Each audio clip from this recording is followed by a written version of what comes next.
पंच कल्याणक का प्रसंग है।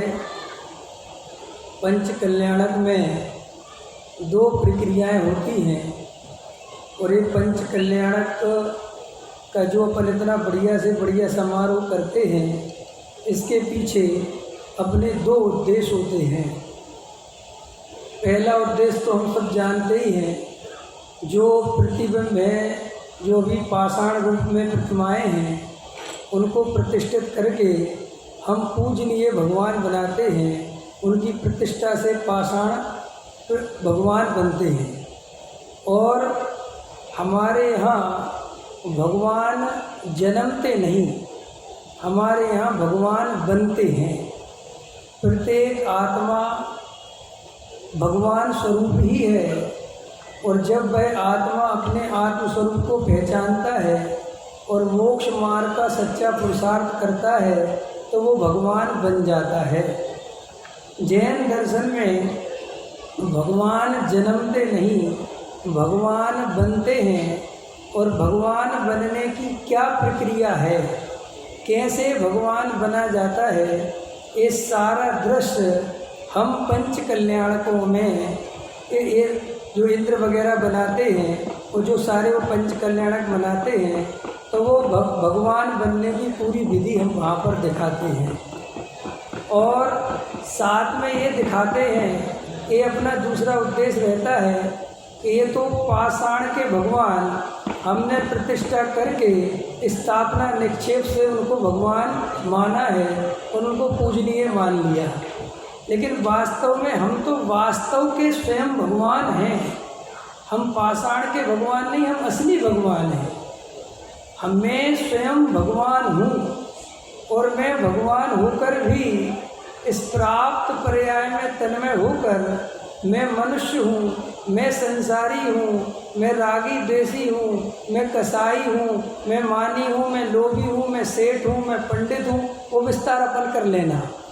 ये अनंत काल से हमारी मान्यता चली आ रही है और प्राप्त पर्याय में तन्मय होने के कारण हम भगवान स्वरूप होकर भी दर दर के भिखारी बने हुए हैं। वास्तव में मेरा तो जन्म भगवान होने के लिए हुआ है। जैन कुल में जन्म लेना माने अगर हम चाहें तो भगवान बनने का रास्ता जैन दर्शन में मिलता है, खुलता है। अन्य दर्शनों में तो भक्त और भगवान की व्यवस्था है। जैन दर्शन में भक्त और भगवान की एक व्यवस्था कुछ समय के लिए है, लेकिन वो जैसे ही भक्त भगवान के निकट जाता है और सच्चा वस्तु स्वरूप समझता है और फिर वो ये कहता है, अहो मैं स्वयं भगवान हूँ, मेरे में स्वयं भगवान बनने की शक्ति है, मैं द्रव्य स्वभाव से तो भगवान हूँ और ये पर्याय तो एक समय की है, मैं तो सदा काल नित्य रहने वाला, जानने देखने वाला ज्ञान स्वभावी आत्मा हूँ। ऐसा वो जब जीव जानता है तो उसके भगवान बनने की प्रक्रिया वहीं से प्रारंभ हो जाती है। और जब वो ऐसा निर्णय करता है, ऐसी श्रद्धा करता है, इसका नाम है सम्यक दर्शन। तो ये जो पंच कल्याणक सम्यक दर्शन में निमित्त कहे गए हैं, वो उन जीवों के लिए कहे गए हैं जो जीव जाग कर, समझ कर, विचार कर उस पंच कल्याणक को देखते हैं। और जो पंच कल्याणक में केवल रंग राग को देखकर और केवल नाच कूद को देखकर ही खुश हो जाते हैं और चले जाते हैं, उनके लिए वो पंच कल्याणक तो हो जाता है। कुछ मस्ती तो आती है, कुछ आनंद का तो आता है, लेकिन वो असली काम जो सम्यक दर्शन होना चाहिए, आत्मा का अनुभव होना चाहिए, कहीं ना कहीं हम उससे वंचित रह जाते हैं।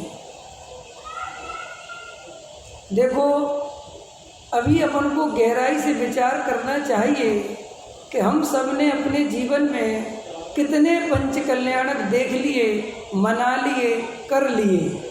कितनी सारी प्रतिमाओं को हमने वेदी में स्थापित कर करके भगवान बना दिया और हम भक्त ही बने रहे। मैं स्वयं भगवान हूँ, ये श्रद्धान ही नहीं आया।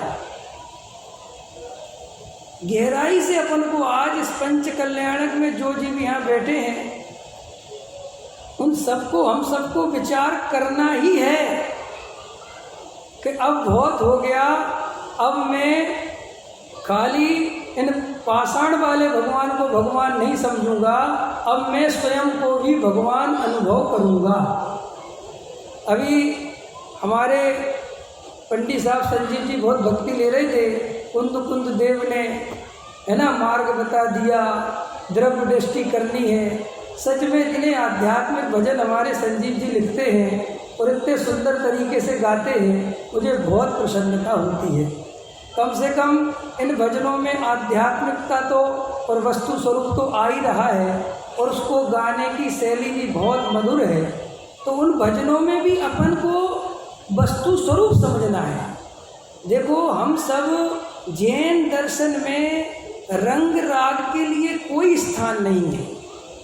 जैन दर्शन केवल वीतरागता का पोषण करने वाला है।